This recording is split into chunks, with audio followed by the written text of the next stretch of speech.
የፕሪቶሪያው የሰላም ስምምነት ሲፈረም መላው የኢትዮጵያ ሕዝብ በተለይም ደግሞ በጦርነት አዙሪት የዛለውና ሰላምን የተጠማው የትግራይ ማህበረሰብ አዲስ የማገገም ምዕራፍ ተከፈተ ብሎ ተስፋ አድርጎ ነበር።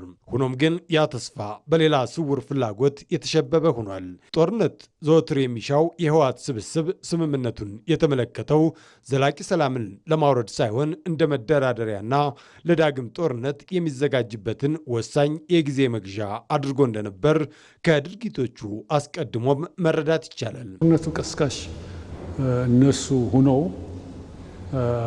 እያለ ሽንፈቱ ደግሞ የሚያጋጥማቸው መሆኑን በመገንዘብ የፕሪቶሪያው ስምምነት እንቀበላለን ብለው ወደ ፕሪቶሪያ ሄደው ተፈራርመዋል።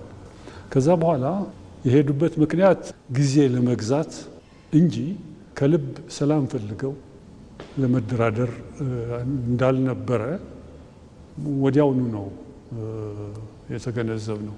ዛሬ ግን ያ ስሌት የከሸፈ ይመስላል።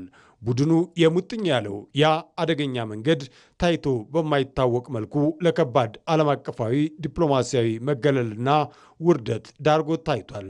ከዚህ ቀደም በድብቅና በበራሪ ወሬዎች ብቻ ይነገሩ የነበሩ የውስጥ የጭቆና በትሮች፣ የግዳጅ ወጣቶች አፈሳና ከታሪካዊ ጠላቶች ጋር ድንበር ተሻጋሪ ሴራዎችን የሚሰራበት አግባብ ዛሬ ጭንብላቸው ተገፎ በዓለም አደባባይ ይፋ ወጥተዋል። ይህ የዓለም አቀፍ ማህበረሰብ የቡድኑን አፍራሽና የሰላም ጠልነት ሚና በተጨባጭ የተረዳበት ማሳያ ደግሞ በምዕራባውያን አጋሮች በኩል የተወሰዱት የማያወላውሉ ፖሊሲያዊ ቁርጠኝነቶች ናቸው። በአንድ በኩል የአሜሪካ መንግስት በህወሓት ከፍተኛ አመራሮች ላይ የጣለው ጠንካራ ማዕቀብ፣ በሌላ በኩል ደግሞ የአውሮፓ ህብረት የፕሪቶሪያን ስምምነት በአስቸኳይ እንዲያከብር ያስተላለፈው ጠንካራ የመጨረሻ ማስጠንቀቂያ ቡድኑ ቀጠናውን ወደ ከፋ ትርምስ ለመክተት እያደረገ ያለውን ዝግጅት ሙሉ በሙሉ የተረዳ ነው። በዋናነት ተጠያቂው የህወሓት አመራር በመሆኑ አሜሪካኖቹ ማዕቀብ አድርገዋል። በተወሰኑ የአመራር አባላት የአውሮፓ ህብረትም ከባድ ማስጠንቀቂያ ሰጥተዋል። የፕሪቶሪያ ስምምነትን ተግባራዊ አድርጉ፣ አለዛ የተለያዩ ማዕቀቦች እናወርዳለን የሚል ማስጠንቀቂያ ሰጥተዋል። ስለዚህ በህወሓት አመራሮች ላይ የተጫነ ማዕቀብ በዛ ተወስኖ የሚቀርም አይመስለኝም። ተጨማሪ ማዕቀቦችም የሚያደርጉ ይመስለኛል።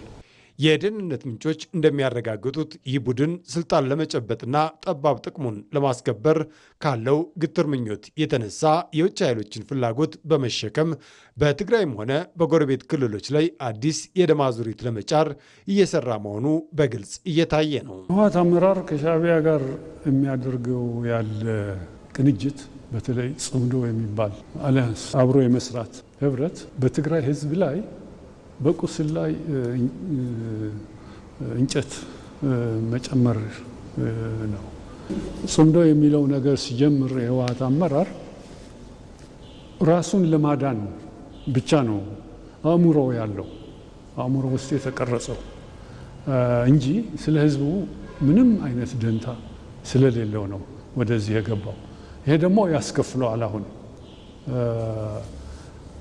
ከዛ በላይ ደግሞ ሻዕቢያ ብቻን አይደለም ማየት ያለብን፣ ከሻዕቢያ ጀርባ ያሉት ኃይሎችም ማየት ጠቃሚ ይመስለኛል። በተለይ ግብፅ። እንግዲህ ይሄ ጽምዶ የተባለው ስትራቴጂክ ዓላማው እቅዱ ይሄ ነው፣ ኢትዮጵያን ለማፍረስ ነው። የዚህ ሁሉ ፖለቲካዊ ቁማርና አደገኛ ስሌት ዋነኛው ሰለባ ግን አሁንም ምስኪኑ የትግራይ ህዝብ ነው። ማህበረሰቡ ከጦርነት ቁስሉና ከደረሰበት ከባድ ማህበራዊ ቀውስ ገና ሳያገግም ቡድኑ የራሱን ህገወጥ አዋጅ በመደንገግ በትግራይ ወጣቶች ላይ ሰፊና አስገዳጅ የአፈሳ ዘመቻ ከፍቷል። ንጹሐን ወጣቶች ከቤተሰቦቻቸው እቅፍ በኃይል እየተነጠቁ ወደ ማሰልጠኛ ካምፖች እየታጎሩ ይገኛሉ። ይህ ድርጊት በክልሉ በሚኖሩ እናቶችና አባቶች ላይ ከፍተኛ የስነ ልቦና፣ የኢኮኖሚና የደህንነት ስጋት ጥሏል። ወጣቱ ና ተሰለፍ፣ ወደ ጽምዶ ግባ፣ ና ታጠቅ ሲሉት እምቢ እያለ ወደ ሁሉም አቅጣጫ እየፈረሰ ነው ያለው። ጥይትና ጠበንጃ ይዘው ነው አሁን በግድ ለማሰለፍ ከእናቶቹ እቅፍ እየነጠቁ ወጣቱን እየወሰዱ ያሉት። ይሄ ምን ያመለክታል? የውድቀታቸው ምልክት ነው። ጠበንጃና ዱላ ይዘው በየቤቱ እየሄዱ እያፈሱ ነው ያሉ ወጣቱ።